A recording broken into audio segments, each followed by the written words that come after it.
ሩታ ደግሞ ምንድነው ጭርስ ይላል ወድም የምትሆኘው ከባልሽ ይልቅ ምንድነው የሰው ወሬ የምትሰሚው?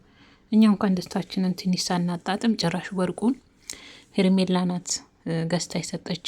ወርቁ የሄርሜላ ነው አንተ አልገዛለኝም ብላ እንግዲህ ዛሬ ቤተሰቦች ከአብርሽ ጋር ያው ትንሽ ያለመስማማት ውስጥ ገብተዋል ማለት ነው። ሩታ በጣም የሰው ወሬ ትሰማለች የእውነት በጣም ማለት ነው። አሁን ደግሞ ወደ አንቺ ልንገለበጥ ነው እንዴ? ወርቅም ያን ነገር ዝም ብሎ ገዝቶ አብሮሽ ላንቺ አንገትሽን የሚያደርግ ይመስልሻል? ሲቀጥል ደግሞ ሄርሜላ ላንቺ አይደለም ለራሷም ገዝታ አላደረገችም ወርቅ ማለት ነው። እና ሩታ በዚህ ልክ ባለትዳር ነሽ፣ የሰው ወሬ መስማት ምንድን ነው? በዚህ ልክ ማለት ነው አይደለም ወርቅ ባለፈ ራሱ የተገዛልሽን መኪና እንኳን ተከራይቶ ነው እያሉ ስንቶቹ አውርተዋል። ተከራይቶ ነው ይመልሰዋል እየተባለ ነው። አንቺ እንዴት ነው የሰው ወሬ ከባልሽ ይልቅ የሰው ወሬ የምትሰሚው? ሩታ ተይ ስነ ስርዓት ያዥ። እውነት የምንወድሽናል እንዳንቀየምሽ ትንሽ እንኳን ደስታችንን ሳናጣጥም የሄርሜላ ወርቅ ነው ብለሽ ትመጫለሽ ሩታ። ኧረ በህግ አምላክ ኧረ ተይ። ትንሽ ደግሞ ፍቅራችሁ ተመለሰ፣ ወደ ትዳራቸው ሊመለሱ ነው።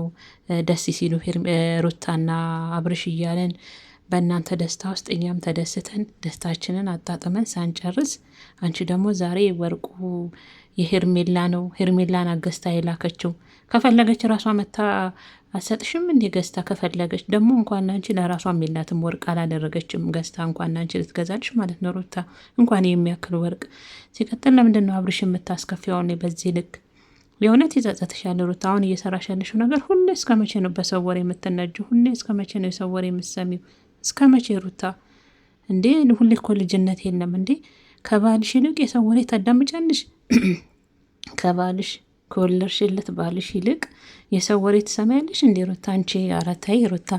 በዚህ በሰለጠነ ዘመን አንቺ የዚህ ዘመን ወጣት ነብር አይደለሽ እንዴ? ነቃሽ አይደለሽ እንዴ? ስንቱ ያንቺንና በሰሞኑ እንኳን በትንሹ አንቺና አብርሽ እንኳን እንደዚህ ደስታችሁን ሲያዩ ስንቶቹ ናቸው ጭራ በቀሉት? እንዴት ተደሰቱ፣ እንዴት አብረው ሆኑ እያሉ ስንት እያሉ፣ አንቺ ደግሞ ተገልብጠሽ ወርቁን ሄርሜላ ናት የገዛችልኝ በእጅ አዙር ላንተ ልካለ ነው ወስደ ስጣት፣ ከእሷ ጋር ምንም አይነት ንክኪ አልፈልግም፣ በፍጹም ይሄ ወርቅ እኔ ጋር መቀመጥ የለበትም ብላ እንግዲህ ለአብርሽ መልሳለታለች። እውነት አሳዝኖኛል አብርሽ፣ የእውነቴን ነው አልዋሻችሁም ቤተሰቦች። የሩታ ልክ እየሰራች አይደለም። ምናልባት ቀጣዩን ቪዲዮ እናያለን፣ ፕራንክ ሊሆን ይችላል ብዬ አስብኩ፣ ገመትኩ። እኔ ግን መጨረሻ ላይ እስከ መጨረሻ ጠበቅኩ፣ ምንም ነገር የለም። ግን ምናልባት ፕራንክ ይሆናል ብዬ አሰብኩኝ ቤተሰቦቼ።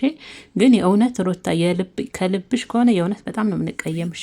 አሁን ወደ አንቺ እንዞራለን ማለት ነው። ምክንያቱም አንቺ ላይ ነው አሁን ጥፋት እየታየ ያለው። እስከ መቼ ነው በሰው ወሬ የምትነጁ ሩታ? እስከ መቼ? ከባልሽ ይልቅ ሌላ ሰው ነው የምትወጁ የምታምኘው? ከወለድሽለት ባልሽ ይልቅ የሰው ወሬ ነው የምትሰሚው? እስከ መቼ ሩታ? ልጅነት አለ እንዴ? አትነቂም እንዴ አንቺ? ሁሌ የእናንተን መበተን የእናንተን ፍቅራችሁን የማይፈልጉ ስንቶቹ በዙሪያችሁ እያጃበቡ መኪናውን እንኳን እኮ አብርሽ ተከራይቶ ነው ይመልሰዋል ሲሉ የነበሩ ሰዎች ዛሬ ወርቁ ያንቺ አይደለም ቢሉሽ ምን ይገርምሻል? እንዴት ትሰሚያለሽ የሰው ወሬ? ከአብርሽ በላይ እንዴት ሌላ ሰው ታምኛለሽ? አረ ሩታ ልክ አይደለሽም። የእውነት በጣም እያጠፋሽ ነው። አብርሽን እያሳዘንሽ ነው።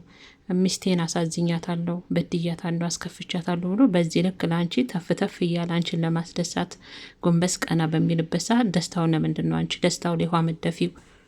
ለእውነት ነውር ስራ ነው ሩታ የሰራሽው። የእውነት ተናድጃለሁ እኔ በሩታ ዛሬ በጣም ነው የተናደርኩት። ወርቁ የሄርሜላ ነው። ያንን የሚያክል ወርቅ ሄርሜላ ከየት አባት አምጥታ ትገዛልሻለች? ለራሷን ማንገቷ ላይ እንኳን አንቺ ገዝታለች። ልክልሽ ምን ይሁን ብላ ሩታዬ፣ ለአንቺ ምን ይሁን ብላ ነው ወርቅ ገዝታ ሄርሜላ በአብርሽ በኩል ምልክልሽ? ልጁን በዚህ ልክ ለምን ታስጨንቂዋለሽ? በቃ እኛም ወረርንበት፣ አጠፋው አለ፣ እየካሰ ነው። ተመልሰሽ ወደኋላ ሩታ። ይደብራል፣ ጌታን ይደብራል። እኔ ወደ ኋላ የሚመለስ ሰው አልወድም። እግዚአብሔርን ነው የምላችሁ። የኋላ ካለ ከባድ ነው። ሁሌ አንድ ሰው ወደ ኋላ የሚመለስ ከሆነ ለትዳሩም ለህይወቱም አደጋ ነው። ስለዛ ሩታ ምንድነው እንደ ግመል ሽንት ወደ ኋላ አትይዥ በእናትሽ። አንቺ ወጣት ነሽ፣ ነቃቤ ወሬ አትስሚ። ባልሽን መኝ ላምጣልሽ የገዛውበትን ወረቀት ላንጣልሽ እያለሽ ሲላት እንኳን ምን ትላለሽ? ላለማመን። እሱ እኮ በማንኛውም ስም ማድረግ ይቻላል።